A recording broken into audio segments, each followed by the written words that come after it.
When trying to assess from where your machine is leaking, start by looking at whether it is simply slush leaking or water.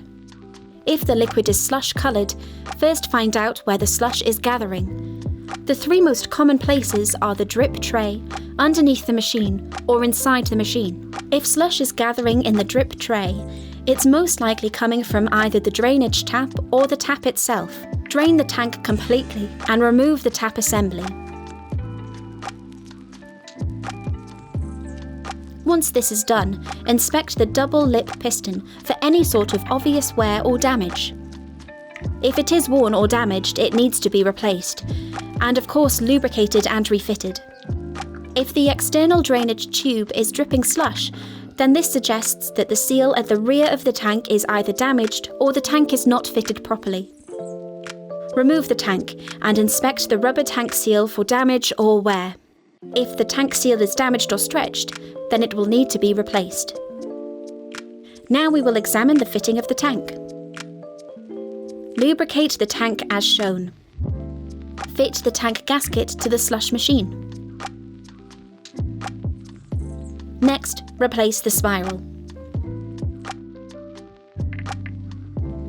Replace the tank, making sure that the tank is pushed all the way into position. The next most likely cause is a worn shaft support and/or watertight shaft seal. You will need new parts if this is the case. Empty and remove the tank. Remove the spiral and watertight shaft seal.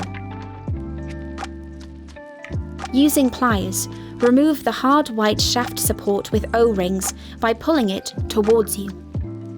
Fit the new shaft support with O-rings by pushing it firmly in place over the shaft.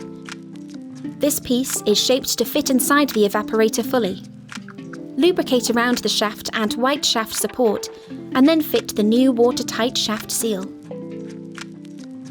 Refit the tank, ensuring it is lubricated and fitted properly. If the liquid is clear, the condensation that forms is not draining properly, meaning the tank support tray drain is blocked. Remove the tank, locate the hole in the middle of the tray, and clear it. Use something like a pipe cleaner or a cable tie to clear the hole from above and below. Then, pour very warm water down the hole to flush it out. Thanks for watching. For more of our how-to guides, visit snowshock.com/support.